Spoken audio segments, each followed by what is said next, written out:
کل کے درس میں کوئی بات پوچھنے کی ضرورت نہیں، آگے چلیں۔ اور یہ کل کے درس کے آخر میں یہ روایت جو تھی یہ تھی حضرت سعد بن معاذ رضی اللہ عنہ سے کہ ان کی دوستی تھی کس سے؟ امیہ ابن خلف سے، اور یہ مکہ مکرمہ جا کر اس کے پاس ٹھہرتے تھے، اور وہ جب مدینہ آتا تھا یا مدینے سے اس کا گزر ہوتا تھا تو حضرت سعد بن معاذ رضی اللہ عنہ کے پاس آ کے ٹھہرتا تھا۔ اسی میں یہ عمرے کے لیے گئے الاخری ہی، جیسا کہ آپ نے پڑھ لیا۔ لیکن یہ امیہ ابن خلف کی موت کا کیا واقعہ ہوا وہ یہاں امام بخاری رحمۃ اللہ علیہ نے ذکر نہیں کیا، تو اس کو نکال لو بخاری جلد اول کے اندر کتاب الوکالہ میں۔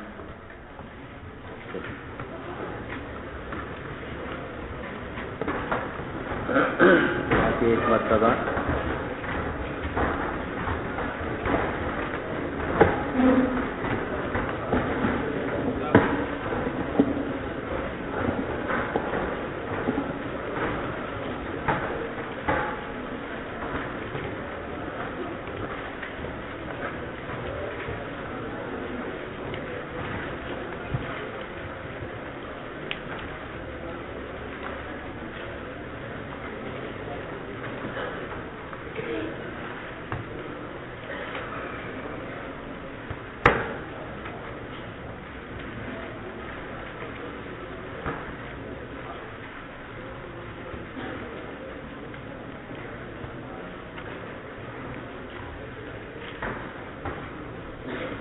صفحہ 308 تو یہ صفحہ 308 کے اوپر یہ حدیث شریف ہے، اس کو ہم پڑھ لیتے ہیں۔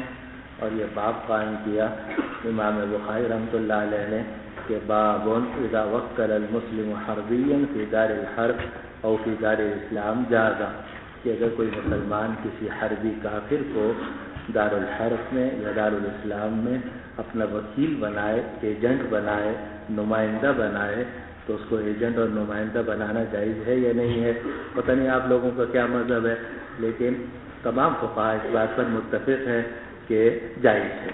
اگر کوئی مسلمان کسی حربی کو دار الحرب میں وکیل بنائے تو جائز ہے۔ اسی کے لیے امام بخاری رحمۃ اللہ علیہ نے یہ باب قائم کیا، اور اس میں جو حدیث نقل کی اس کا تعلق غزوہ بدر سے ہے، لیکن اس میں اس کا کچھ پس منظر ہے وہ آپ کے سامنے کہ وبه قال حدثنا عبد العزيز بن عبد الله قال حدثنا يوسف بن الماجشون عن صالح بن ابراهيم بن عبد الرحمن بن عوف عن ابيه عن جده عبد الرحمن بن عوف رضي الله عنه وعنهم قال كاتبت أمية بن خلف كتابا کہ میں نے امیہ بن خلف کے ساتھ یہ معاہدہ کیا تحریری طور پر یہ یحفظنی فی ساغتی بمکہ، کہ وہ میری ساغیتی بمکہ کہ مکہ مکرمہ میں میری جتنی جاگیریں یا میری جتنی چیزیں ہیں اس کی حفاظت وہ کرے گا، کیونکہ حضرت عبد الرحمن بن عوف رضی اللہ عنہ یہ مہاجر صحابی ہیں اور یہ مکہ مکرمہ چھوڑ کر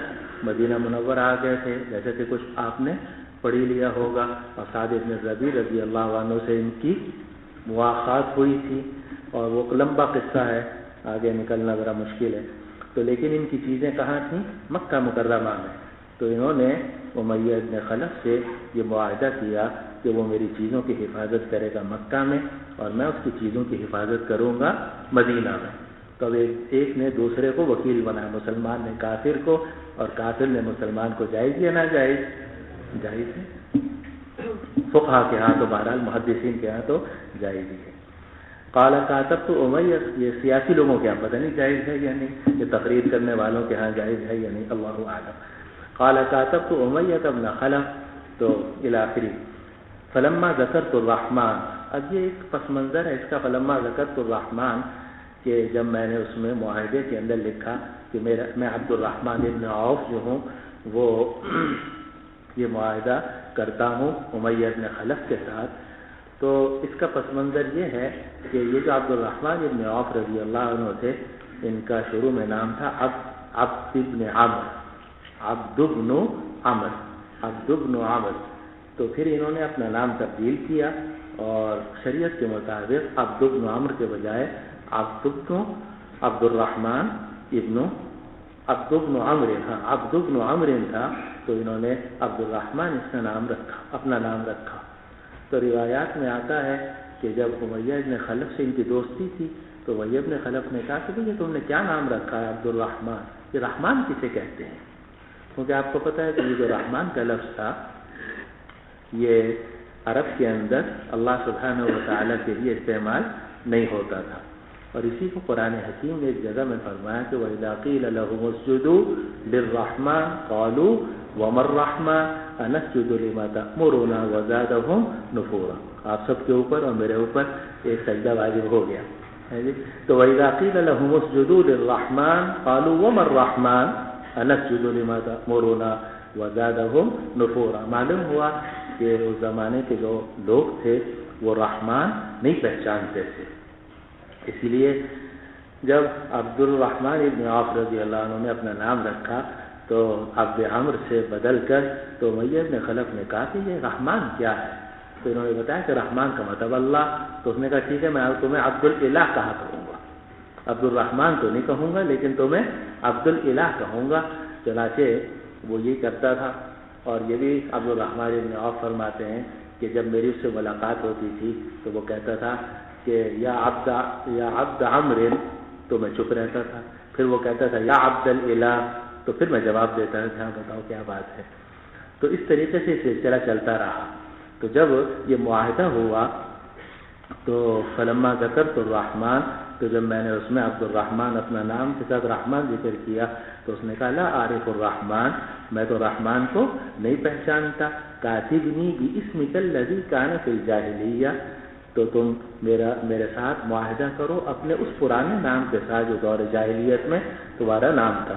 فکاتبتہ عبد عمر، تو میں نے اس کے ساتھ معاہدہ کر لیا اور اس میں عبد عمر لکھ دیا۔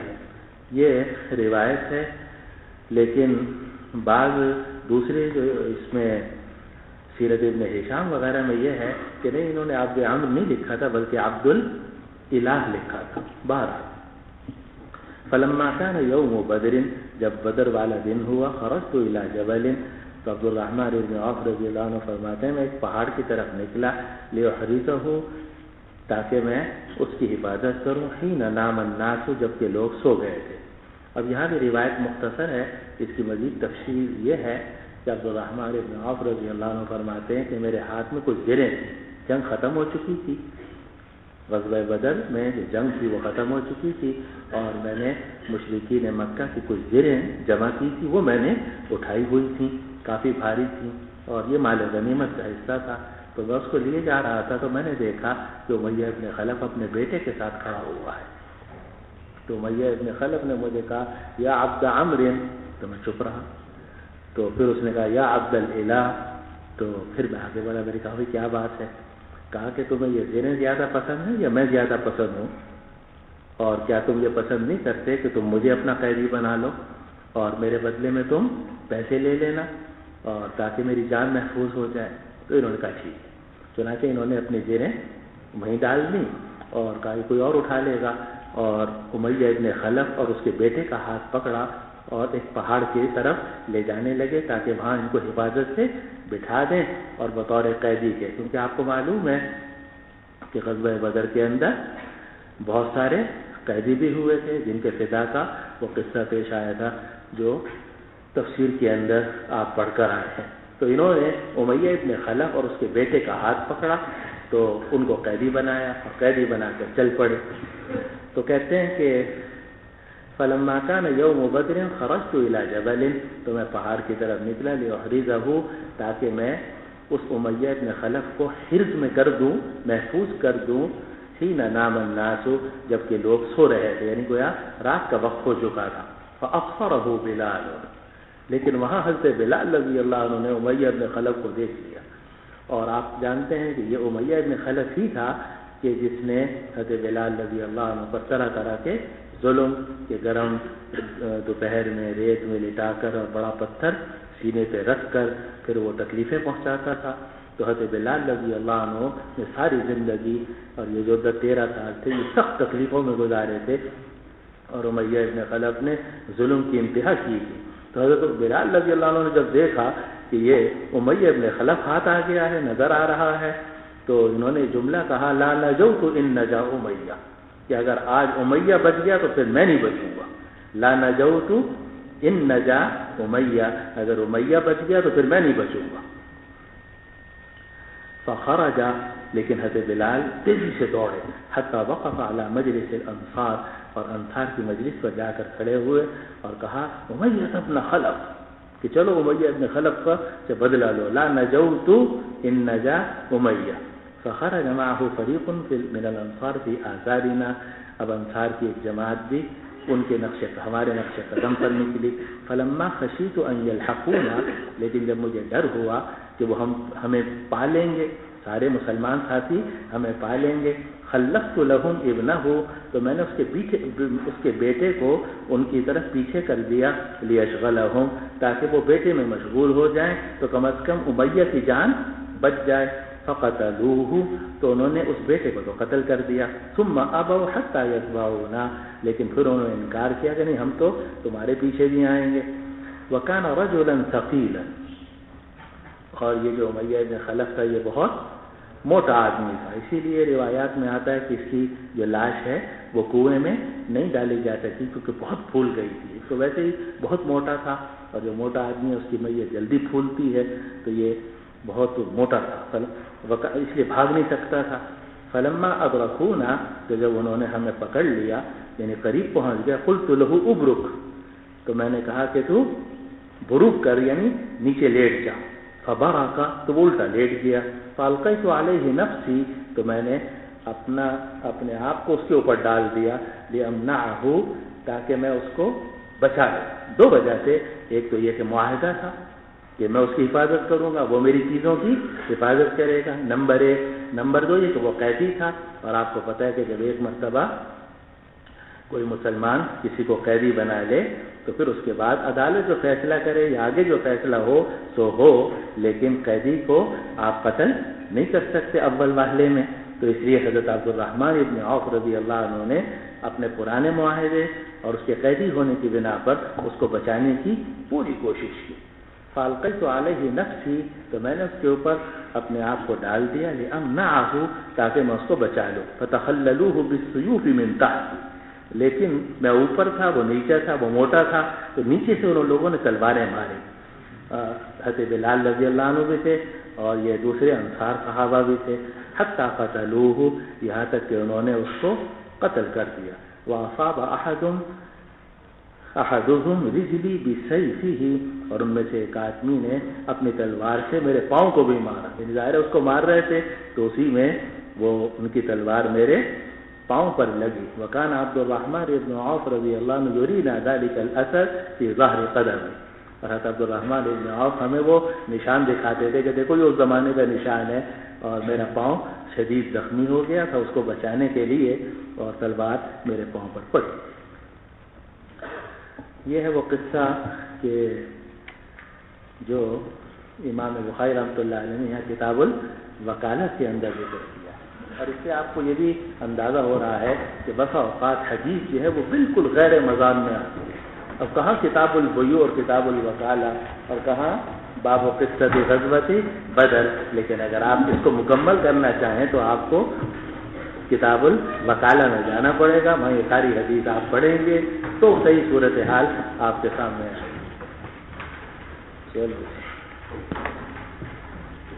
بسم اللہ الرحمن الرحیم۔ اور اس سے صحابہ رضوان اللہ علیہ مجمعین کا زندگی گزارنے کا طریقہ بھی سامنے آتا ہے، یعنی کمال ایمان تھا لیکن کمال اخلاق بھی تھا، اب کمال شرافت بھی تھی، اور زندگی گزارنے کا طریقہ بھی تھا، اور اس سے پتہ چلتا ہے کہ نیکی کیا چیز ہے۔ اب حضرت سعد بن معاذ رضی اللہ عنہ اتنے بڑے صحابی اور قبیلہ اوس کے سردار، اور یہ سعد بن معاذ وہ ہیں رضی اللہ عنہ کہ جب ان کا انتقال ہوا تو رسول اللہ صلی اللہ علیہ وسلم کیا فرمایا تھا کہ اهتز عرش الرحمن بموت سعد بن معاذ، کہ آج سعد بن معاذ کی وفات ہوئی ہے تو عرش ہل گیا ہے. مشہور حدیث ہے جو آپ نے پڑھی بھی ہوگی اور انشاءاللہ آگے بھی آئے گی. لیکن ان کا تعلق تھا کس سے؟ امیہ ابن خلف سے. اور یہ اس کے مہمان جا کر ٹھہرے کب؟ اسلام لانے سے پہلے، بعد میں عبد الرحمن ابن عوف رضی اللہ عنہ یہ صحابی ہیں، اور صرف صحابی نہیں ہیں بلکہ عشرہ مبشرہ میں سے ہیں، خیار صحابہ میں سے ہیں، یعنی بالکل اونچے درجے کے جو صحابہ ہیں ان میں شمار ہے. عشرہ مبشرہ سے بڑھ کے کون ہوگا؟ لیکن حضرت عبد الرحمن ابن عوف رضی اللہ عنہ کیا تعلق تھا کس سے؟ امیہ ابن خلف سے. اور امیہ ابن خلف کو انہوں نے بچانے کی کوشش کی. یہ سب باتیں مولوی صاحب ذرا سمجھنے کی ہیں. ایک نیکی کا تصور ہوا ہے جو آپ کے ذہنوں میں ہے، اور ایک نیکی کا تصور ہوا ہے جو قرآن اور حدیث سے معلوم ہوتا ہے. تو صحیح نیکی وہ ہے جو قرآن اور حدیث سے معلوم ہوتی ہے. اپنا ایمان بھی پورا بچانا ہے اور ایمان کی حفاظت کرنی ہے. اور جب ایمان اور کفر میں تعارض آ جائے گی ایمان کو ترجیح ہوگی.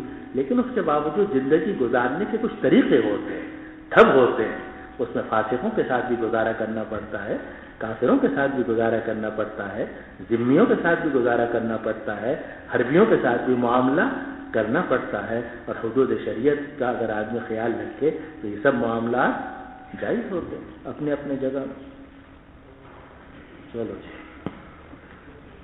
باب قصة غزوة بدر وقول الله تعالى بسم الله الرحمن الرحيم ولقد نصركم الله ببدر وأنتم أذلة فاتقوا الله لعلكم تشكرون إذ تقول للمؤمنين ألن يكفيكم أن يمدكم ربكم ب3,000 من الملائكة منزلين بلى إن تصبروا وتتقوا ويأتوكم من فورهم هذا يمددكم ربكم ب5,000 من الملائكة مسومين وما جعله الله إلا بشرى لكم ولتطمئن قلوبكم به وما النصر إلا من عند الله العزيز الحكيم ليقطع طرفا من الذين كفروا أو يكبتهم فينقلبوا خائبين. وقال وحشي قتل حمزة طعيمة بن عدي بن الخيار يوم بدر وقوله تعالى وإذ يعدكم الله إحدى الطائفتين أنها لكم. وبالسند المتصل منا إلى الإمام الهمام الحافظ الحجة أمير المؤمنين في الحديث أبي عبد الله محمد بن إسماعيل بن إبراهيم البخاري رحمه الله تعالى متعنا الله بعلومه وفيوضه وبركاته آمين.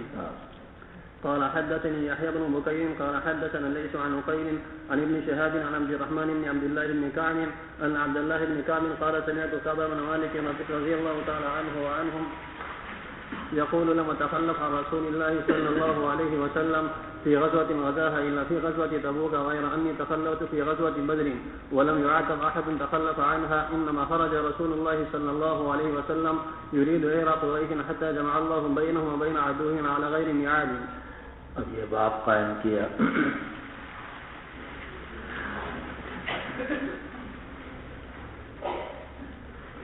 امام بخاری رحمۃ اللہ علیہ نے کہ باب قصۃ غزوۃ بدر، غزوہ بدر کے قصے کے بارے میں.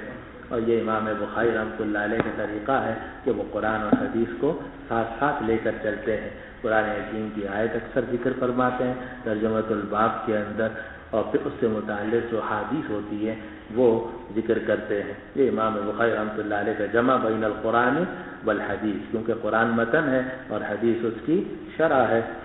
تو امام بخاری رحمۃ اللہ علیہ نے اپنے حسب عادت پہلے قرآن حکیم کی آیت ذکر کی کہ وَلَقَدْ نَصَرَكُمُ اللَّهُ بِبَدْرٍ وَأَنْتُمْ أَذِلَّةٌ، اور اللہ نے تمہاری مدد کی بدر کے مقام پر جبکہ تم کمزور تھے. اب یہ آیات نازل ہوئی ہیں غزوہ احد کے قصے میں. وَإِذْ غَدَوْتَ مِنْ أَهْلِكَ تُبَوِّئُ الْمُؤْمِنِينَ مَقَاعِدَ لِلْقِتَالِ وَاللَّهُ سَمِيعٌ عَلِيمٌ إِذْ هَمَّتْ طَائِفَتَانِ مِنْكُمْ أَنْ تَفْشَلَا وَاللَّهُ وَلِيُّهُمَا وَعَلَى اللَّهِ فَلْيَتَوَكَّلِ الْمُؤْمِنُونَ وَلَقَدْ نَصَرَكُمُ اللَّهُ بِبَدْرٍ. تو اگر آپ وہاں جا کر دیکھیں تو اصل میں یہ آیات کب نازل ہوئی ہیں؟ غزوہ احد میں، لیکن اس میں پیچھے کا ذکر کیا گیا ہے، یعنی غزوہ بدر کا، کہ اللہ نے تمہاری مدد کی بدر میں جبکہ تم کمزور تھے. تو اللہ سے ڈرتے رہو تاکہ تم شکر ادا کرو. اس وقت کو یاد کرو جب تم مومنین سے کہہ رہے تھے کہ کیا تمہیں یہ بات کافی نہیں ہوگی کہ تمہارا پروردگار تمہاری مدد کرے 3,000 فرشتوں کے ساتھ جن کو نازل کیا جائے. کیوں نہیں اگر تم صبر کرتے رہو، تقوی اختیار کرو، اور یہ سب لوگ اچانک تمہارے اوپر حملہ کر دیں تو اللہ تمہاری مدد کرے گا 5,000 فرشتوں کے ساتھ کہ جو خاص نشان والے ہوں گے.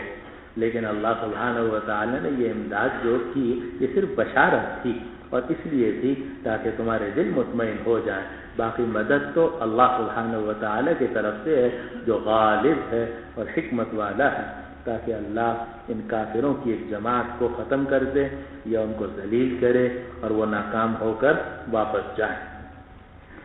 اب یہ آیات ہیں اور ان آیات کے اندر جو آیات آپ کے سامنے ہیں اس سے معلوم ہوتا ہے کہ اللہ سبحانہ و تعالیٰ نے 3000 فرشتوں کا وعدہ کیا اور پھر یہ بھی فرمایا کہ بلا ان تصبروا وتتقوا ویاتوکم من فورہم، کہ اگر اچانک حملہ ہوگا اور تم صبر و تقوی بھی کرو گے ہم 5000 فرشتے بھیج دیں گے. یہ تو آل عمران کے اندر ہے. لیکن سورۃ الانفال میں اللہ سبحانہ و تعالی نے ذکر کیا ہے 1000 کا. چنانچہ وہاں فرمایا گیا استستغیثون ربکم فاستجاب لکم انی ممدکم بألف من الملائکۃ مردفین. 1000 فرشتے آگے پیچھے. وما جعلہ اللہ الا بشرا لکم ولتطمئن قلوبکم به وما جعلہ الا بشرا ولتطمئن به قلوبکم وما النصر الا من عند اللہ ان اللہ عزیز حکیم اذ یغشیکم النعاس امنة منه وینزل علیکم من السماء ماء الی آخرہ. تو سورۃ الانفال سے معلوم ہوتا ہے کہ اللہ سبحانہ و تعالی نے 1000 فرشتے امداد کے لیے نازل فرمائے. لیکن سورہ آل عمران سے معلوم ہوتا ہے کہ 3000، اور یہ بھی وعدہ تھا کہ اگر اچانک تمہارے اوپر مزید حملہ ہوا تو ہم 5000 بھیج دیں گے اگر تم صبر اور تقوی اختیار کرو. اس کی تفسیر کے اندر علماء نے لکھا کہ اصل قصہ یہ ہوا کہ مسلمانوں کی تعداد جیسا کہ آپ کو معلوم ہے 310 سے اوپر تھی، 313 314 315، اور لیکن کفار جو تھے وہ 1000 سے زیادہ تھے. تو مسلمان ظاہر ہے کہ طبعی طور پر پریشان تھے، اور دوسری بات یہ کہ مسلمان لڑائی کے لیے نکلے ہی نہیں تھے. اور مسلمانوں کو تو اس قافلے کی اطلاع ملی تھی، تجارتی قافلے کی، جو شام سے مکہ مکرمہ جا رہا تھا اور جس میں 30 سے 40 کے قریب افراد تھے. تو حضور صلی اللہ علیہ وسلم تو اس قافلے پر حملہ کرنے کے لیے نکلے تھے. اسی لیے حضور صلی اللہ علیہ وسلم نے کوئی بہت سارے ہتھیار وغیرہ جمع نہیں کیے، نہ ہی مقاتلین کو خاص طور پر جمع کیا گیا، بلکہ آپ نے 70 اونٹ اور 2 گھوڑے لے کر روانہ ہوئے. صحابہ ان اونٹوں پر یکے بعد دیگرے سوار ہوتے تھے، تو باقاعدہ جنگ کے لیے نکلے ہی نہیں تھے. تو مسلمانوں کو پریشانی تھی. تو اللہ سبحانہ و تعالی نے کیونکہ یہ جنگ کروانی تھی اور جہاد کا آغاز کروانا تھا، الجہاد ماضٍ الی یوم القیامہ، بدر سے اس کا آغاز ہونا تھا، قیامت تک یہ جہاد جاری رہنا تھا. اس لیے اللہ سبحانہ و تعالی نے ان کی زبردستی جنگ کرا دی کافروں سے. اب تھے یہ بہت کم، تو اللہ سبحانہ و تعالی نے اپنے نبی علیہ السلام کو یہ تسلی دی کہ ہم 1000 فرشتے نازل کر رہے ہیں، انی ممدکم بألف من الملائکۃ مردفین. تو 1000 فرشتے تو نازل ہوئے، لیکن ساتھ ساتھ مسلمانوں کو یہ بھی اطلاع ملی تھی کہ کرز ابن جابر الفہری، وہی جس نے مدینے پر حملہ کیا تھا اور وہ مویشی وغیرہ لے کر بھاگا تھا، وہ کرز ابن جابر جو ہے وہ بھی آ رہا ہے اپنا قبیلہ لے کر، اور وہ تقریباً 3000 کے قریب افراد لے کر آ رہا ہے. تو اللہ سبحانہ و تعالی نے مسلمانوں کو یہ تسلی دی. مسلمانوں کو بڑی گھبراہٹ تھی، یہی 1000 ہمارے لیے، 3 اور 300 اور 1000 کا مقابلہ. اگر کرد ابن جابر بھی آ گیا 3000 اپنے افراد لے کر قبیلے کے، تو پھر کیا ہوگا؟ تو اللہ سبحانہ و تعالی نے فرمایا کہ أَلَنْ يَكْفِيَكُمْ أَنْ يُمِدَّكُمْ رَبُّكُمْ بِثَلَاثَةِ آلَافٍ مِّنَ الْمَلَائِكَةِ مُنْزَلِينَ. اور پھر یہ بھی اللہ سبحانہ و تعالی نے تسلی دے دی کہ اگر اچانک حملہ ہوا ادھر ادھر سے اور دوسرے قبائل بھی ساتھ آ گئے تو ہم 5000 فرشتے نازل کر دیں گے. لیکن سورہ آل عمران ہو یا سورہ انفال، دونوں جگہوں میں یہ بات ہے کہ وما جعلہ اللہ الا بشرا وَلِتَطْمَئِنَّ بِهِ قُلُوبُكُمْ یا وَلِتَطْمَئِنَّ قُلُوبُكُمْ بِهِ وَمَا النَّصْرُ إِلَّا مِنْ عِنْدِ اللَّهِ الْعَزِيزِ الْحَكِيمِ. تو دونوں جگہوں میں یہ بات ہے کہ یہ بشارت تھی، اور صرف اس لیے تھی تاکہ تمہارے دل مطمئن ہو.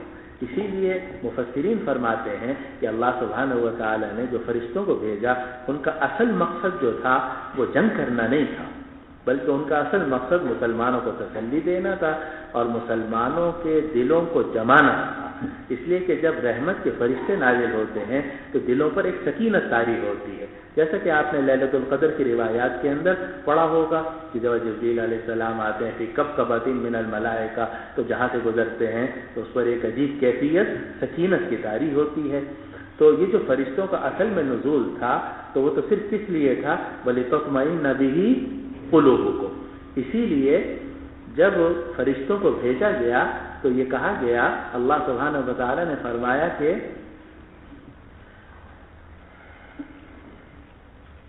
اِذْ يُوحِي رَبُّكَ إِلَى الْمَلَائِكَةِ أَنِّي مَعَكُمْ، اِذْ يُوحِي رَبُّكَ إِلَى الْمَلَائِكَةِ أَنِّي مَعَكُمْ، رب وحی کر رہے تھے فرشتوں کی طرف کہ تم چلو میں تمہارے ساتھ ساتھ ہوں، فَثَبِّتُوا الَّذِينَ آمَنُوا، تم ایمان والوں کو ثابت قدم رکھو۔ تو اصل جو ان کا کام تھا وہ کیا تھا کہ مسلمانوں کو ثابت قدم، لڑنا مسلمانوں نے تھا، ورنہ آپ کو پتہ ہے کہ اگر لڑنا فرشتوں نے ہوتا تو فرشتہ ایک ہی کافی ہے سب کے لیے، یعنی 3000 یا 5000 کی تو کوئی 1000 کی تو کوئی ضرورت ہی نہیں، ایک ہی فرشتہ اپنے ایک پر سے پورے علاقے کو اٹھائے اور الٹا کر دے، ہو سکتا نہیں ہو سکتا، اور ہوا ہے جیسا کہ تمام کتابوں میں مذکور ہے۔ لیکن یہاں اصل مقصد فرشتوں سے لڑوانا نہیں تھا، بلکہ اصل مقصد جو تھا وہ مسلمانوں کو ثابت قدم رکھنا تھا، اس لیے کہ یہ دنیا دارالاسباب ہے، اس میں خود ہی لڑنا پڑتا ہے۔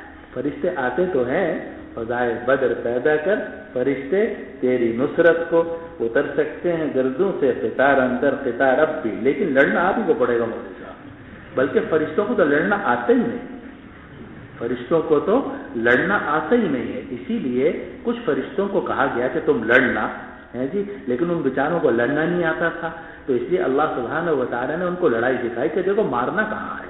چنانچہ فرمایا اذ یوحی ربک الی الملائکۃ انی معکم فثبتوا الذین آمنوا سألقی فی قلوب الذین کفروا الرعب، اور آگے فرمایا فاضربوا فوق الاعناق، دیکھو گردنوں پہ مارنا، وَاضْرِبُوا مِنْهُمْ كُلَّ بَنَانٍ، اور ہر پورے کو مارنا، یعنی جہاں سے انہوں نے تلواریں پکڑی ہوئی وہاں مارنا۔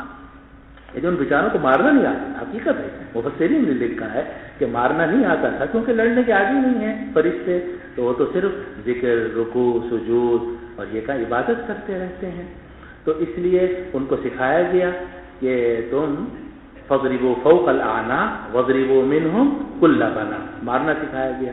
لیکن زیادہ جو لڑائی لڑی ہے وہ فرشتوں نے نہیں لڑی بلکہ مسلمانوں ہی نے لڑی، اکا دکا کسی کو فرشتے نے قتل کر دیا، اکا دکا کچھ ہوا ہے، لیکن اصل مقصد جو تھا وہ ان کا تثبیت قلوب مومنین تھا، تثبیت قلوب مومنین، اور یہی سورۃ الانفال سے بھی معلوم ہوتا ہے، اور یہی سورہ آل عمران کی آیتوں سے وما جعلہ اللہ الا بشریٰ ولتطمئن بہ قلوبکم۔ اس لیے ہمیشہ یاد رکھو کہ جب جہاد کرنا ہوگا آپ ہی کو کرنا ہوگا، یہ نہیں ہو سکتا کہ فرشتے جو ہے نا وہ آ کے آپ کی طرف سے لڑنا شروع کر دیں۔ ہاں فرشتے نازل ہوں گے آپ کی مدد کے لیے، لیکن وہ تثبیت کے لیے ہوں گے، اللہ کی رحمتیں اور سکینت نازل کرنے کے لیے ہوں گے، لڑنا مسلمان ہی کو پڑتا ہے۔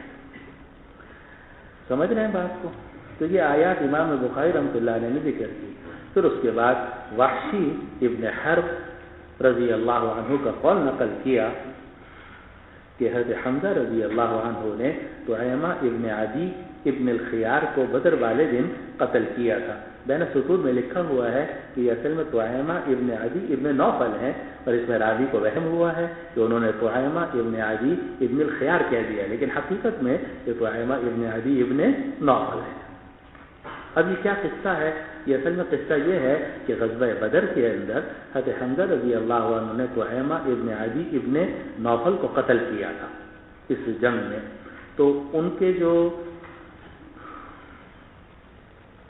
رشتہ دار تھے جبیر ابن مطعم ابن عدی ابن نوفل، جو بعد میں ایمان بھی لے آئے، مطعم ابن عدی ابن نوفل اور ان کے بیٹے جبیر ابن مطعم، ان کو بڑا رنج تھا کہ ہمارا آدمی مارا گیا، چنانچہ انہوں نے وحشی کو تیار کیا اور کہا کہ تم ہماری طرف سے بدلہ لو کسی طریقے سے۔ چنانچہ غزوہ احد میں وحشی نے شہید کیا حضرت حمزہ رضی اللہ عنہ کو، بعد حضرت وحشی رضی اللہ عنہ خود مسلمان ہو گئے اور آگے ان کا قصہ آنے والا ہے۔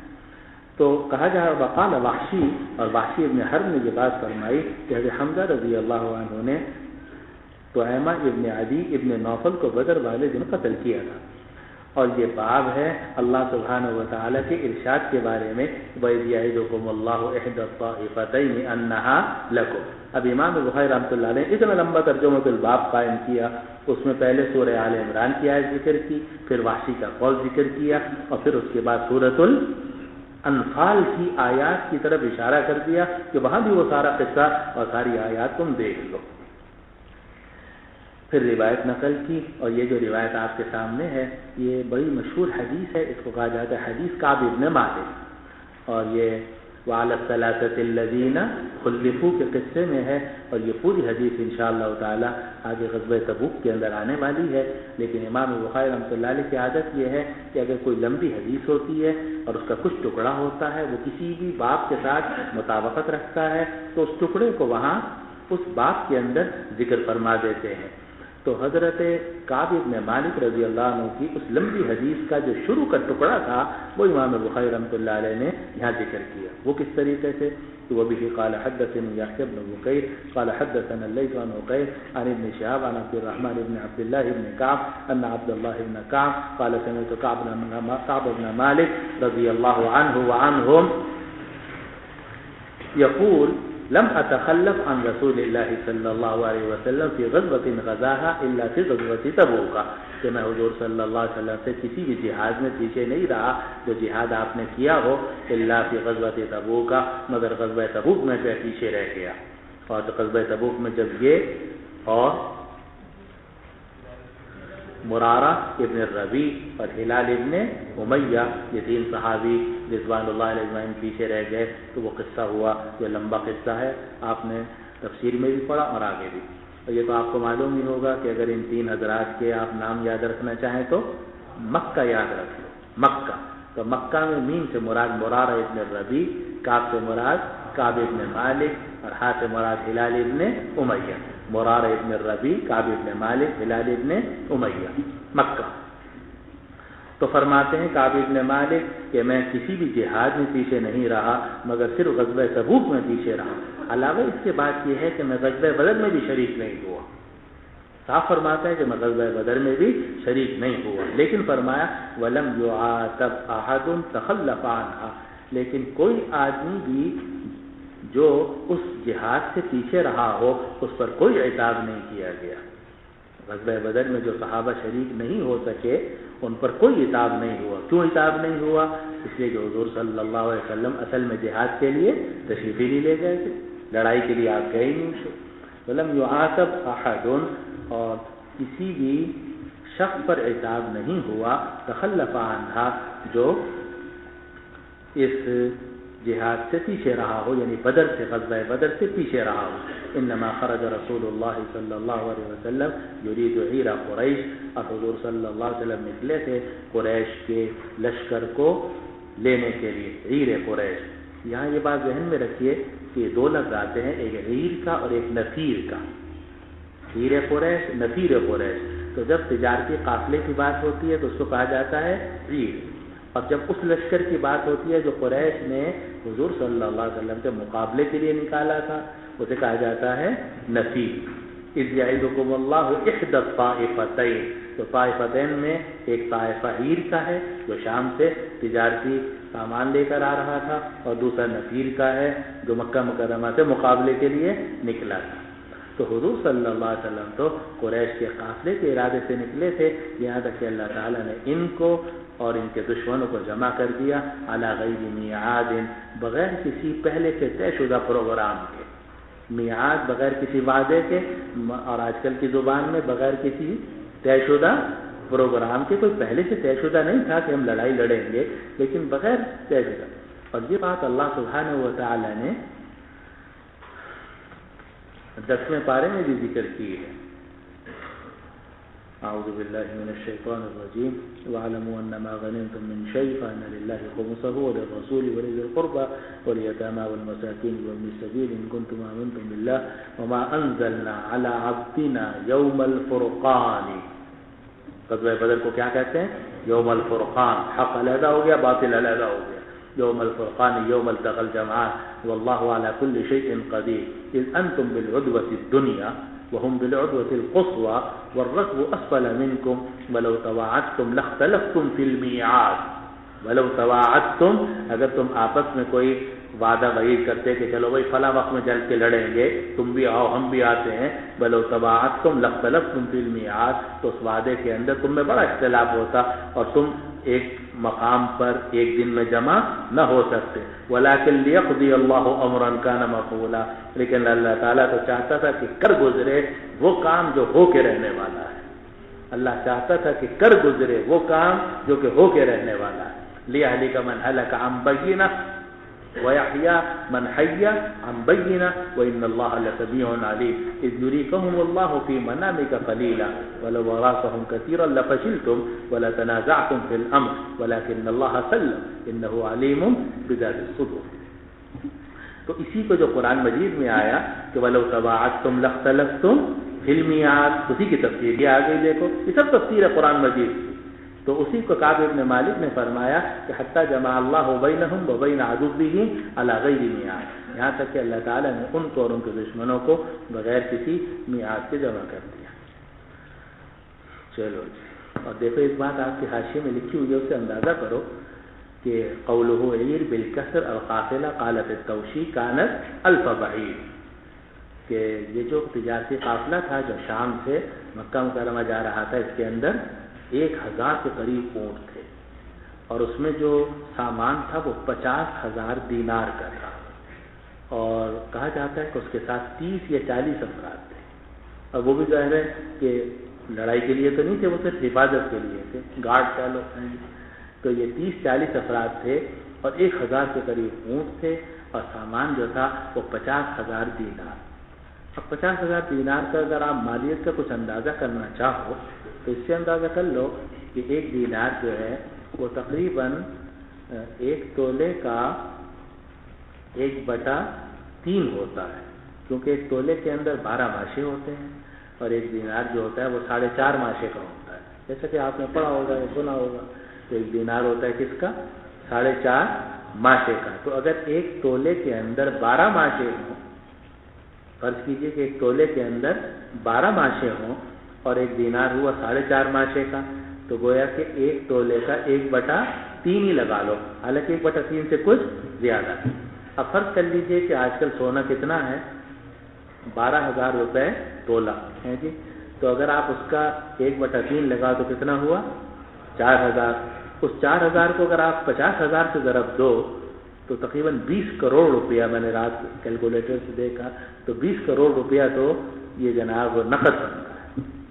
اور یہ اس زمانے کا 20 کروڑ ہے، نہ کہ آج کل کا 20 کروڑ. اور آپ کو پتہ ہے کہ جو وقت گزرتا چلا جاتا ہے تو اس کی جو مالیت ہے وہ کم ہوتی چلی جاتی ہے. تو اربوں کا سمجھو کہ اس میں وہ تھا. اور اسی لیے کہا جاتا ہے کہ اتنا بڑا قافلہ تھا کہ مکہ مکرمہ کے گھر، کسی گھر کا کوئی گھر ایسا نہیں بچا تھا کہ جس نے اس کمپنی میں اپنا پیسہ نہ لگایا ہو، اس قافلے میں اپنا پیسہ. سب لوگوں نے اپنا کچھ نہ کچھ، کسی کا نے 100 دینار لگا دیے، کسی نے 50، کسی کے بعد 10 سے تو وہی ڈال دیے اس نے کہ چلو نفع ہو جائے گا. اتنا بڑا یہ قافلہ تھا. تو گویا کہ یہ ان کی پوری اقتصادی اور جو معاشی ان کی زندگی تھی اس کی ریڑھ کی ہڈی تھی. اس کو توڑنے کے لیے جناب رسول اللہ صلی اللہ علیہ وسلم نکلے، لیکن اللہ سبحانہ و تعالی یہ چاہتے تھے کہ قافلے سے ملاقات نہ ہو بلکہ نفیر سے ان کا ٹکراؤ ہو. چنانچہ نفیر سے اس کا ٹکراؤ ہوا. چلیے باب قول اللہ تعالی بسم اللہ الرحمن الرحیم استستغیثون ربکم فاستجاب لکم انی ممدکم بألف من الملائکة مردفین وما جعله الله الا بشرى ولتطمئن به قلوبكم وما النصر الا من عند الله ان الله عزيز حكيم اذ يغشاكم النعاس أمنة منه وينزل عليكم اگر یغشی پڑھو گے تو پھر تو مفعول بنے گا، اور اگر یغشا پڑھو گے جیسے ابن کثیر ابو عامر کی قراءت ہے تو پھر وہ فاعل بنے گا. یغشاکم النعاس، جی. إذ يغشاكم النعاس أمنة منه وينزل عليكم من السماء ماء ليطهركم به ويذهب عنكم رجز الشيطان وليربط على قلوبكم ويثبت به الأقدام إذ يوحي ربك إلى الملائكة أني معكم فثبتوا الذين آمنوا سألقي في قلوب الذين كفروا الرعب فاضربوا فوق الأعناق واضربوا منهم كل بنان ذلك بأنهم شاقوا الله ورسوله ومن يشاقق الله ورسوله فإن الله شديد العقاب. وبه قال حدثنا أبو نعيم قال حدثنا إسرائيل عن مخارق عن طارق بن شهاب قال سمعت ابن مسعود رضي الله تعالى عنه يقول شهدت من المقداد بن الأسود رضي الله تعالى عنه مشهدا لأن أكون صاحبه أحب إلي مما عدل به. أتى النبي صلى الله عليه وسلم وهو يدعو على المشركين فقال لا نقول كما قال قوم موسى اذهب أنت وربك فقاتلا ولكننا نقاتل عن يمينك وعن شمالك بين يديك وخلفك. فرأيت النبي صلى الله عليه وسلم أشرق وجهه وسره. وبه قال حدثني محمد بن عبد الله بن حوشب قال حدثنا عبد الوهاب قال حدثنا خالد عن عكرمة عن ابن عباس رضي الله تعالى عنهم قال النبي صلى الله عليه وسلم يوم بدر اللهم أنشدك عهدك ووعدك اللهم إن شئت لم تعبد. فأخذ أبو بكر بيده فقال حسبك فخرج وهو يقول سيهزم الجمع ويولون الدبر. اب یہ دوسرا باب قائم کیا امام بخاری رحمہ اللہ نے اور اس میں سورۃ الانفال کی آیات ذکر کی. پہلا باب تھا اس میں آل عمران کی آیات ذکر کی تھی اور اس باب کے اندر انفال کی آیات ذکر کی. اور اس پورے طریق میں امام بخاری رحمۃ اللہ علیہ اسی کو بتانا چاہتے ہیں کہ یہ سب احادیث تفسیر ہیں قرآن کی. تو یہ باب ہے اللہ سبحانہ و تعالیٰ کے ارشاد کے بارے میں. اس وقت کو یاد کرو جب تم اپنے پروردگار سے مدد طلب کر رہے تھے. فاستجاب لکم تو تمہارے پروردگار نے تمہاری دعائیں قبول کی کہ میں تمہاری مدد کروں گا 1000 فرشتوں کے ساتھ جو ایک کے پیچھے ایک آنے والے ہوں گے. مردفین ایک کے پیچھے ایک آنے والے ہوں گے. لیکن اللہ نے اس کو نہیں بنایا مگر صرف بشارت تمہارے لیے اور تاکہ اس سے تمہارے دل مطمئن ہو جائیں. اور نہیں ہے مدد مگر اللہ کی طرف سے. بے شک اللہ تعالیٰ غالب ہے حکمت والا ہے. اس یغشیکم النعاس اس وقت کو یاد کرو جب اللہ تمہارے اوپر اونگ کو مسلط کر رہا تھا. اور اگر یہ قرات لو تو یغشاکم النعاس اس وقت کو یاد کرو جب اونگ تمہارے اوپر چھا رہی تھی. اور یہ وہ بات ہے جو آپ نے پڑھی ہوگی کہ اگر اونگ نماز کے اندر آئے تو وہ بری ہے. التثاؤب والعطاس والنعاس من الشیطان او کما قال صلی اللہ علیہ وسلم. لیکن جہاد کے اندر اگر اونگ آئے تو یہ بڑی اللہ سبحانہ و تعالیٰ کی رحمت ہوتی ہے. اگر یہ اونگ جو ہے یہ جہاد کے اندر آئے اور سخت پریشانی میں آئے تو یہ اللہ سبحانہ و تعالیٰ کی بڑی رحمت ہوتی ہے. چنانچہ غزوہ بدر کے اندر بھی یہ جو مسلمان تھے تھک گئے تھے تو اسی میں اللہ سبحانہ و تعالیٰ نے ان کے اوپر اونگ مسلط کی. اس کو قرآن نے فرمایا یغشیکم النعاس امنۃ منہ وینزل علیکم من السماء ماء. اور یہ اونگ جو ہے یہ غزوہ احد میں بھی آئی ہے. کہاں؟ ایھا الحافظون الکرام 4 پارے میں ثم انزل عليكم من بعد الغم امنة نعاسا يخشى طائفة منكم وطائفة قد أهمتهم أنفسهم یعنی منافقین يظنون بالله غير الحق ظن الجاهلية إلى آخره. تو یہ جو اونگ تھی یہ مسلمانوں کو آئی اور منافقوں کو نہیں آئی ہے جی. تو وہاں بھی یہ آ رہا ہے امنۃ نعاسا یخشا طائفۃ منکم. تو معلوم ہوا کہ غزوہ بدر کے اندر بھی اس اونگ سے ذرا سے پلک جھپکی اور تازہ دم ہو گئے. آپ کو پتہ ہے بس اوقات آپ نے بھی دیکھا ہوگا کہ تھک گئے بے تحاشا ذرا سی اونگ آئی اور پھر چند لمحوں کے بعد آپ اٹھ جاتے ہیں ایسا لگتا ہے بالکل تازہ دم ہو گیا پتہ نہیں کتنا سوئے تھے. حالانکہ چند لمحوں کی اونگ ہوتی ہے. تو یہ جہاد کے اندر جو اونگ آتی ہے یہ اللہ سبحانہ و تعالیٰ کی رحمت کی خاص علامت ہے. اور یہ غزوہ بدر کے اندر بھی ایسا ہوا اور غزوہ احد میں بھی. تو غزوہ بدر کے بارے میں اللہ تعالیٰ نے یہ بات ذکر کی کہ یغشاکم النعاس امنۃ منہ وینزل.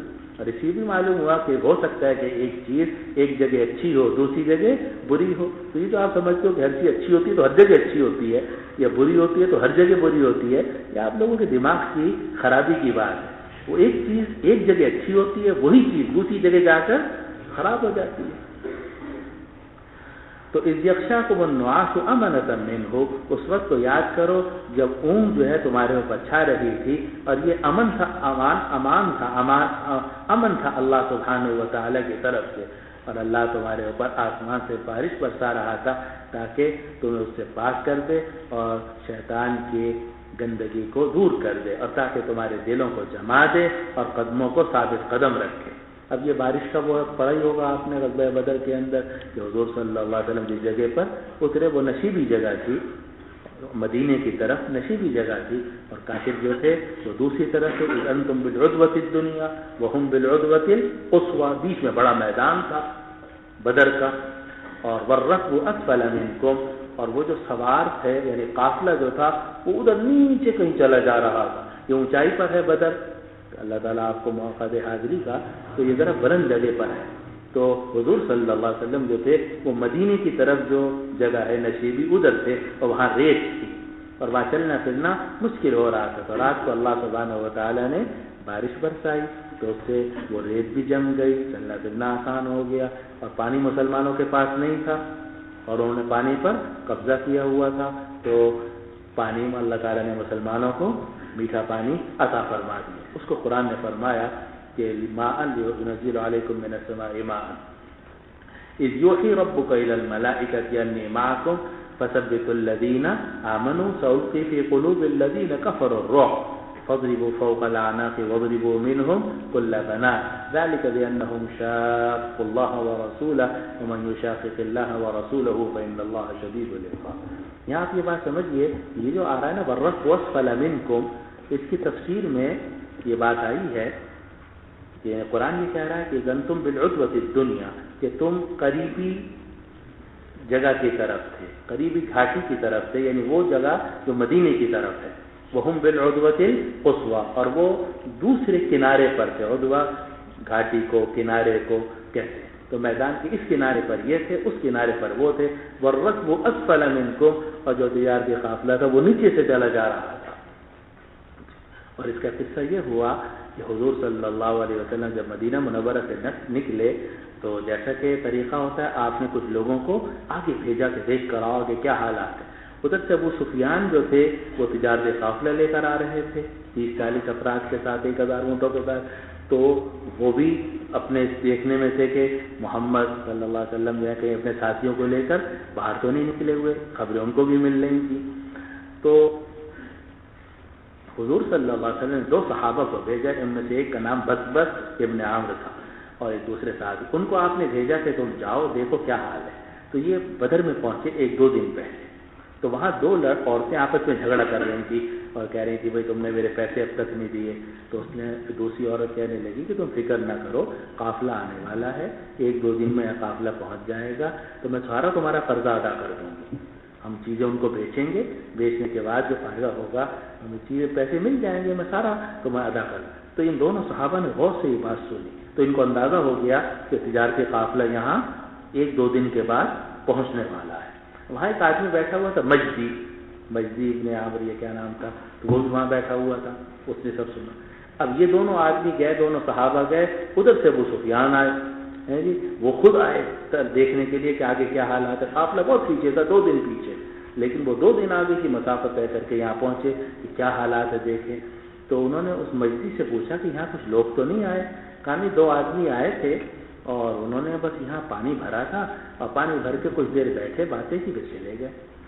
تو کہا کس طرح کے آدمی تھے؟ اس نے کچھ حلیہ بتایا، تو اس نے ادھر ادھر دیکھا تو ان کو ابو سفیان کو اونٹ کی مینگنیاں نظر آئے، تو اس نے مینگنی کھول کے اس کو توڑی تو دیکھا اندر گٹھلی تھی، تو کھجور کی گٹھلی تھی۔ اس نے کہا اچھا یہ کھجور کی گٹھلی، اس کا مطلب یہ ہے کہ یہ اونٹ جو ہے مدینہ سے آئے ہیں اور ان کے پاس یہ مدینے سے کھجوریں لے کر آئے اور وہ ان کو گٹھلیاں وغیرہ ان کو کھلائی۔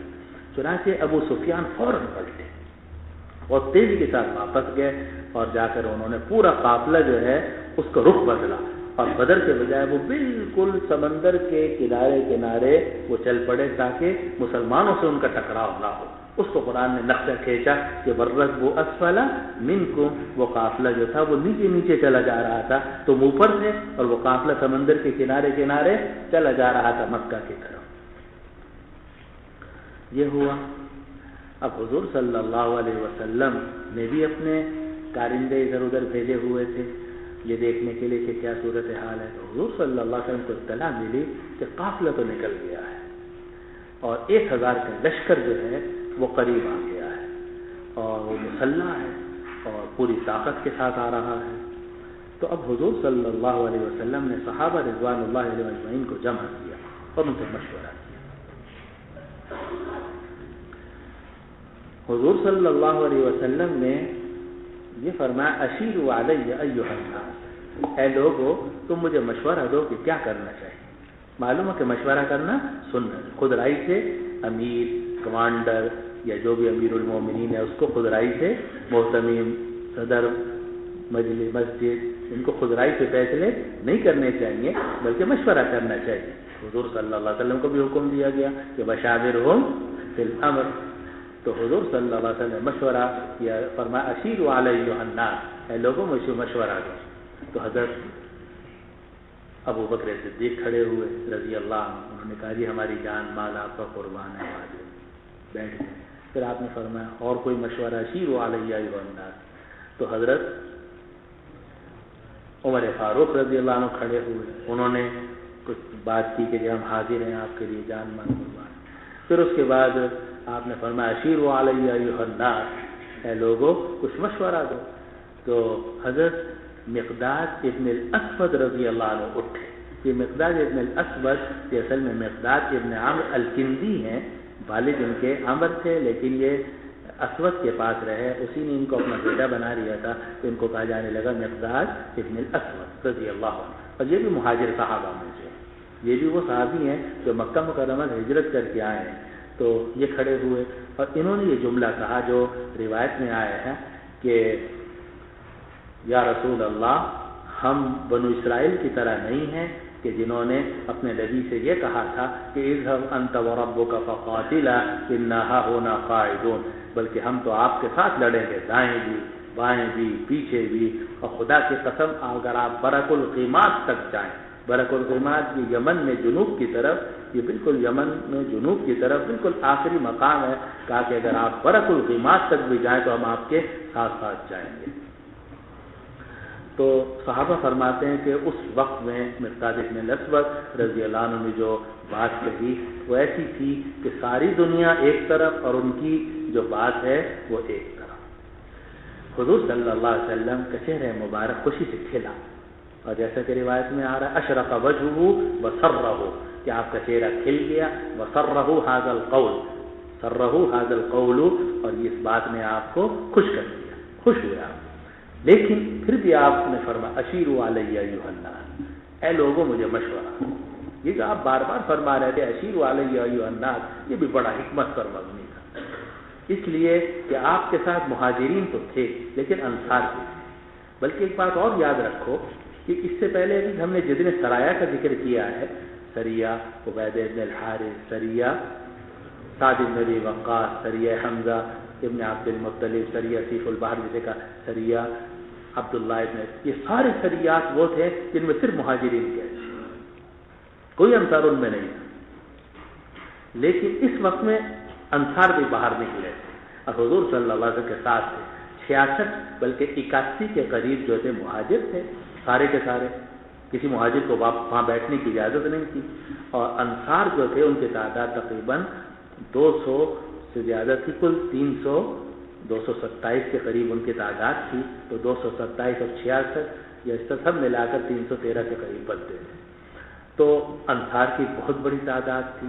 انصار جب حضور صلی اللہ علیہ وسلم کو مدینہ لے کر گئے تو انصار نے حضور سے یہ کہا تھا کہ ہم آپ کی مدینہ میں جان مال سے بڑھ کر حفاظت کریں گے، آپ کی اس طریقے سے حفاظت کریں گے جیسے اپنی جان کی، اپنے بیوی کی، اپنے بچوں کی، اس سے بڑھ کر آپ کی حفاظت. لیکن یہ نہیں کہا تھا کہ ہم باہر نکل کر آپ کے لیے بھی لڑیں، یہ نہیں کہا تھا انہوں نے.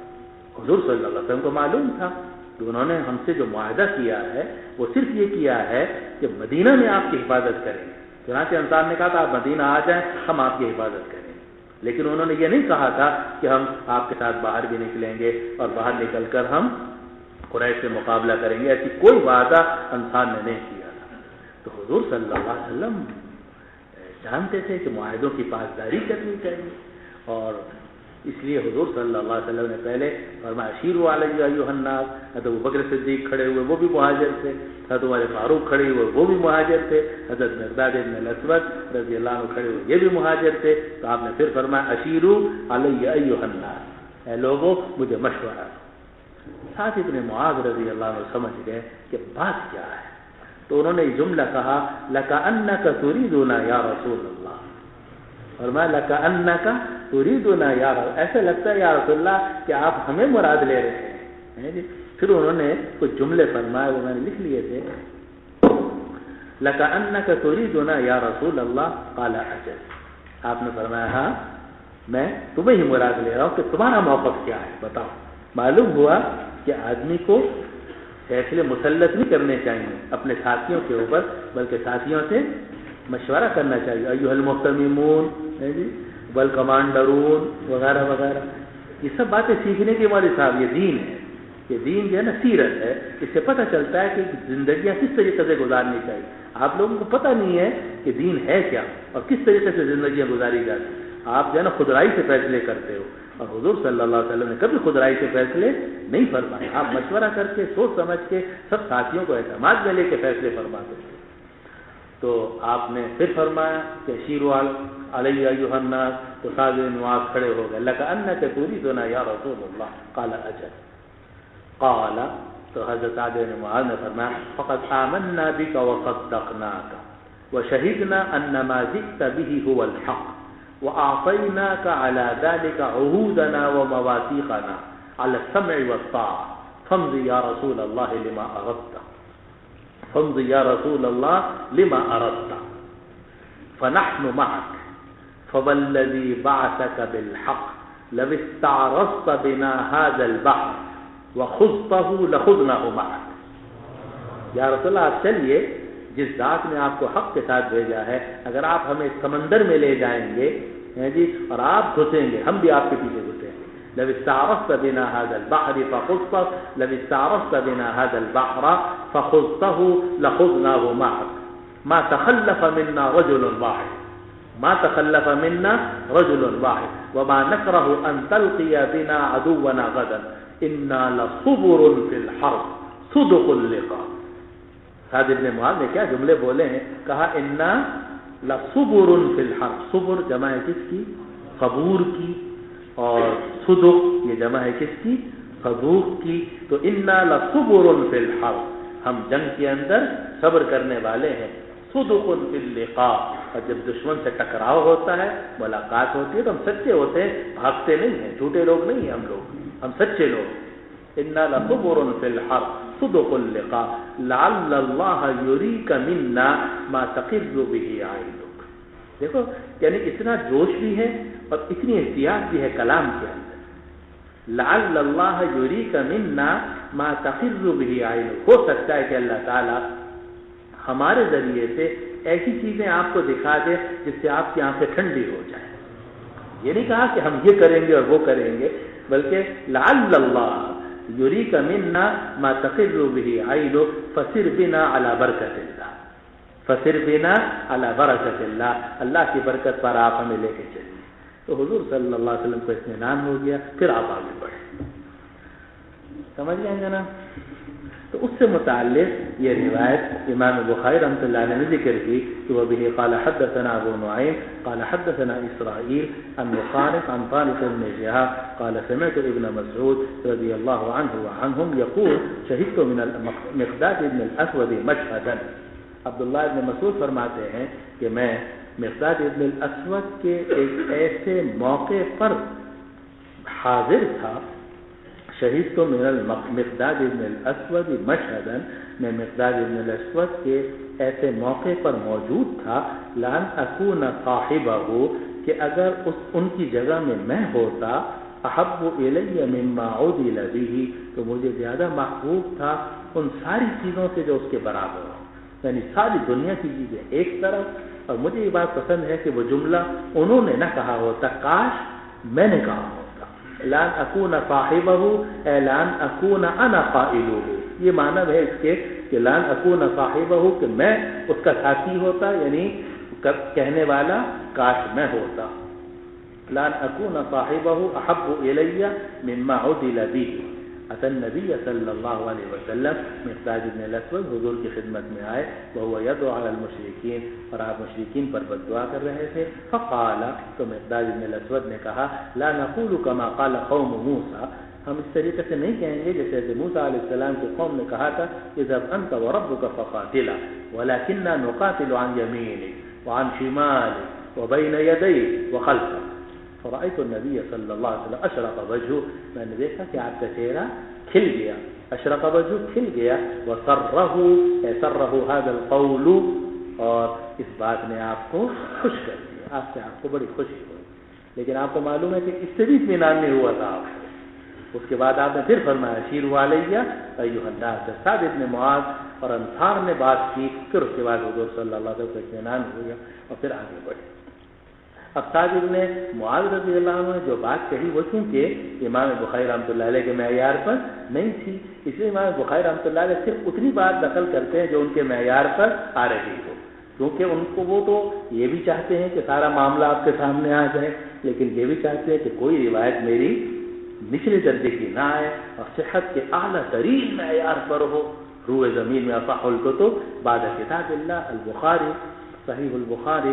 تو اس لیے امام بخاری رحمۃ اللہ علیہ اپنے معیار پر ان کے صرف یہ مقداد بن الاسود کی روایت تھی جو عبداللہ ابن مسعود رضی اللہ عنہ سے مروی تھی، اس کو امام بخاری رحمۃ اللہ علیہ نے ذکر کیا. آگے لے لیجیے، اگلی روایت ہے کہ وہ بھی قال حدثني محمد بن عبد الله بن حوشب قال حدثنا عبد الوهاب قال حدثنا خالد عن اكرمه عن ابن عباس رضی اللہ عنہما عنه قال قال النبي صلی اللہ علیہ وسلم، کہ نبی کریم صلی اللہ علیہ وسلم نے فرمایا بدر والے دن کیا فرمایا، اللهم انشدك عهدك ووعدك، اے اللہ میں آپ کو قسم دیتا ہوں آپ کے عہد کی اور وعدے کی. اللہم ان شئت لم تعبد، اے اللہ اگر آپ چاہیں گے تو پھر آپ کی عبادت نہیں کی جائے گی. فاخذ ابو بکر بیدہ، تو ابو بکر رضی اللہ عنہ نے حضور کا ہاتھ پکڑ لیا. فقال حسبک، اور فرمایا بس یہ کافی ہے. فخرج وهو یقول، تو حضور صلی اللہ علیہ وسلم باہر نکلے اور آپ یہ پڑھ رہے تھے سیہزم الجمع ویولون الدبر، مجمع کو شکست دی جائے گی. وَيُوَلُّونَ الدُّبُرَ، اور وہ پشت پھیریں گے. وَيُوَلُّونَ الدُّبُرَ، اور پشت پھیریں گے.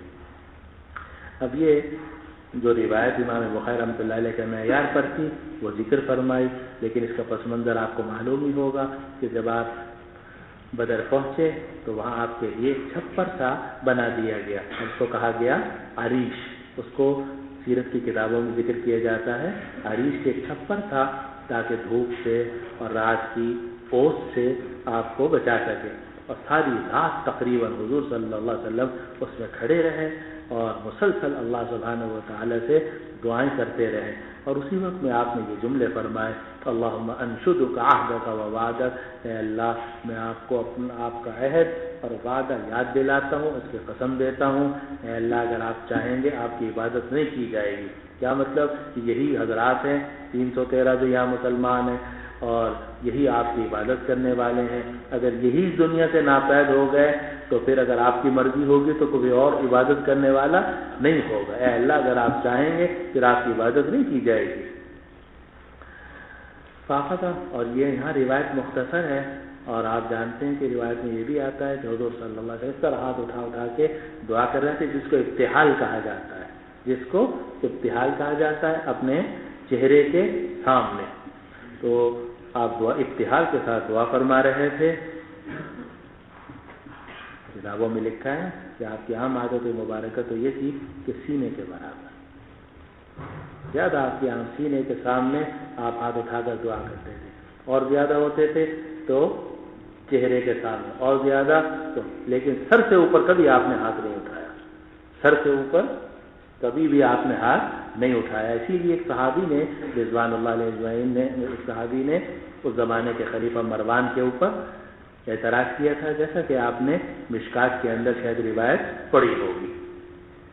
لیکن یہ جو اس طریقے سے ہاتھ لمبا کر کے چہرے کے مقابل دعا کی جاتی ہے، اس کو کہا جاتا ہے ابتحال. اس کو کہا جاتا ہے ابتہال. استسقاء اور دوسرے اہم مواقع پر اس طریقے سے ابتہال حضور صلی اللہ علیہ وسلم ثابت ہے، جنگ کے موقع پر بھی. تو آپ ابتہال فرماتے رہے یہاں تک کہ آپ کی چادر جو تھی وہ آپ کے کندھوں سے نیچے گر گئی. تو حضرت ابوبکر رضی اللہ عنہ نے چادر اٹھائی اور آپ کے کندھے پر ڈالی اور کہا حسبک یا رسول اللہ، یا رسول اللہ بس بہت ہو گیا. آپ نے اللہ تعالیٰ سے بہت دعا کر لی اور یہ بھی کہا کہ لن یضیعک اللہ، اللہ تعالیٰ آپ کو ضائع نہیں فرمائیں گے. پھر حضور صلی اللہ علیہ وسلم باہر نکلے اور اس وقت میں آپ کی زبان مبارک پر یہ آیت کا حصہ تھا سیہزم الجمع، اس مجمع کو شکست دی جائے گی، ویولون الدبر، اور یہ کچھ پھیرے. یہاں حضرت گنگوہی رحمۃ اللہ علیہ نے ترمذی میں بھی یہ روایت آتی ہے، یہاں بھی آتی ہے، اور گنگوہی رحمۃ اللہ علیہ نے ایک عجیب نکتہ ذکر کیا. فرمایا کہ حضور صلی اللہ علیہ وسلم جو تھے وہ الہا زاری کر رہے تھے، ڈر رہے تھے کہ پتہ نہیں ہماری مدد ہوگی یا نہیں ہوگی. اللہم ان شئت لم تعبد. اور ابو بکر رضی اللہ عنہ کو پورا اعتماد تھا کہ اللہ کی مدد ہوگی، اسی لیے انہوں نے فرمایا حسبک، اور یہ بھی کہا لن یضیعک اللہ، آپ کو اللہ تعالیٰ ہرگز ضائع نہیں کرے گا. تو حضرت گنگوہی رحمۃ اللہ علیہ نے بڑا تصوف کا نقطہ بیان کیا اور فرمایا کہ حضور صلی اللہ علیہ وسلم مقام عبدیت میں تھے اور حضرت ابو بکر صدیق رضی اللہ عنہ مقام توکل میں تھے. یہ تصوف کا نقطہ ہے. تو تصوف کے نقطے میں گنگوہی رحمۃ اللہ نے فرمایا کہ حضرت ابو بکر صدیق رضی اللہ عنہ مقام توکل میں تھے، کیونکہ صوفیہ کے ہاں بہت سارے مقامات ہوتے ہیں.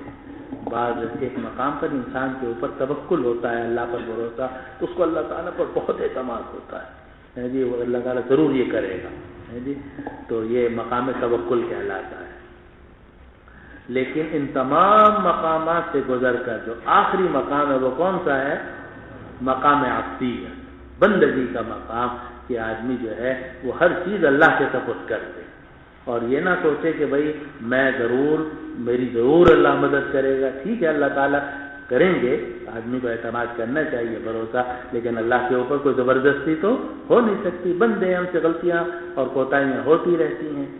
تو اس کو حضرت گنگوہی رحمۃ اللہ فرمایا کہ ابو بکر صدیق رضی اللہ عنہ مقام توکل میں تھے اور رسول اللہ صلی اللہ علیہ وسلم مقام عبدیت میں تھے. دیکھنے میں مقام توکل اونچا لگتا ہے، لیکن حقیقت میں مقام توکل سے بھی اونچا جو مقام ہے وہ مقام عبدیت. چلو جی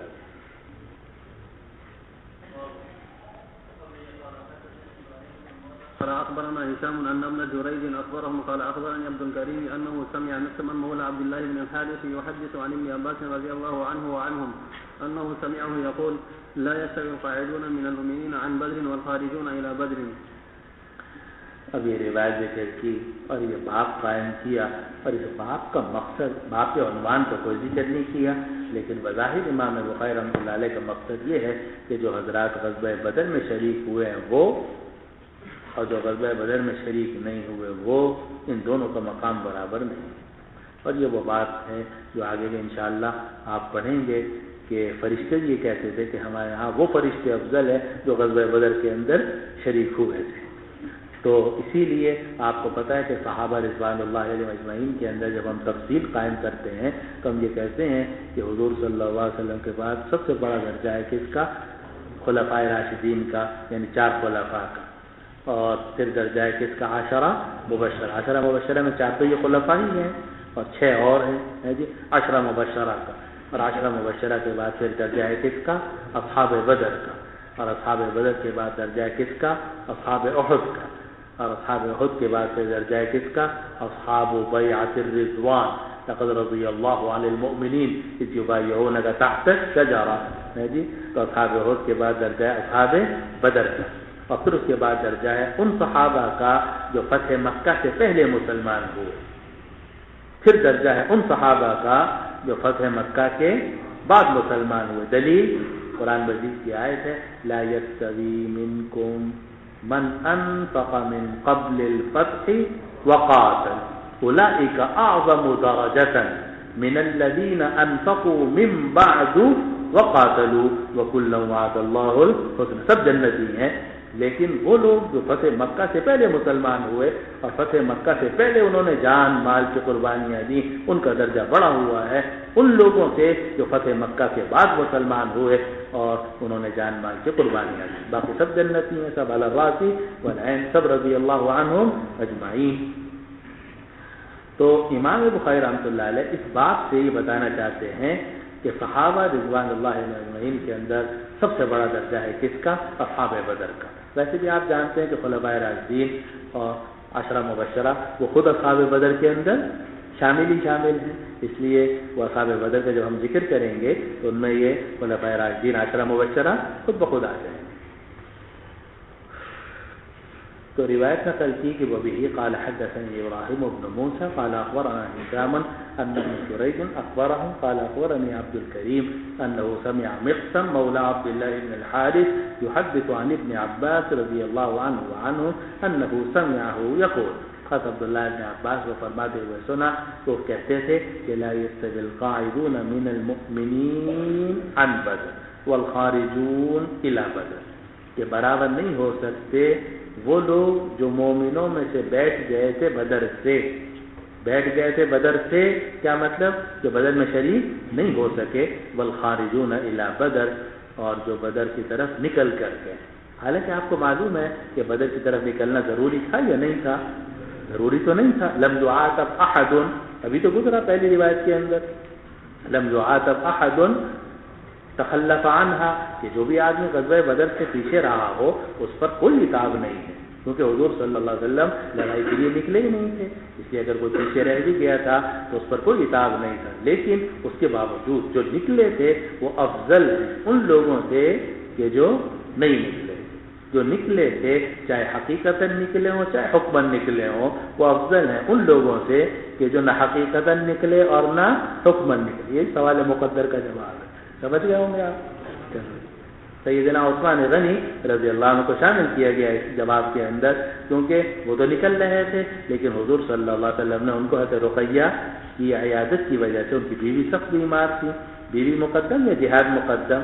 جہاد تو فرض کفایہ ہے، اب بیوی کی خدمت کون کرے گا؟ وہ تو شوہر ہی کر سکتا ہے۔ اس لیے حضور صلی اللہ علیہ وسلم نے شوہر سے کہا تم یہاں رہو اور تم حضرت رقیہ کی، چنانچہ آپ کو پتہ ہے کہ جس روز فتح کی خبر پہنچی ہے اسی روز حضرت رقیہ رضی اللہ عنہ کا کی وفات ہوئی، بلکہ تدفین سے فارغ ہوئے تو خبر آئی، حضرت زید بن حارثہ رضی اللہ عنہ دوڑتے ہوئے آئے اور یہ کہا کہ فلاں مارا گیا، ابو جہل اور یہ اور وہ، تو سب حیران تھے کہ اتنے بڑے بڑے لوگ جو ہیں وہ اس میں مارے گئے۔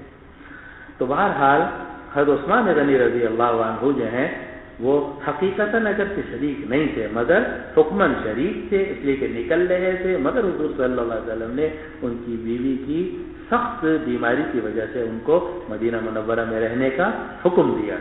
اسی لیے جب غزوہ بدر کے اندر حصہ لگایا گیا تو جن لوگوں کو حضور صلی اللہ علیہ وسلم نے مدینہ منورہ میں چھوڑا تھا، جن میں عثمان غنی بھی شامل تھے، ان کو بھی اصحاب بدر کے اندر شامل کیا گیا اور ان کا حصہ لگایا گیا۔ نہیں سمجھے بات کو؟ تو اس کو فرمایا لا يستوي القاعدون من المؤمنین عن بدر، برابر نہیں ہو سکتے وہ لوگ جو بدر سے بیٹھ گئے، والخارجون الى بدر، اور جو بدر کی طرف نکلے۔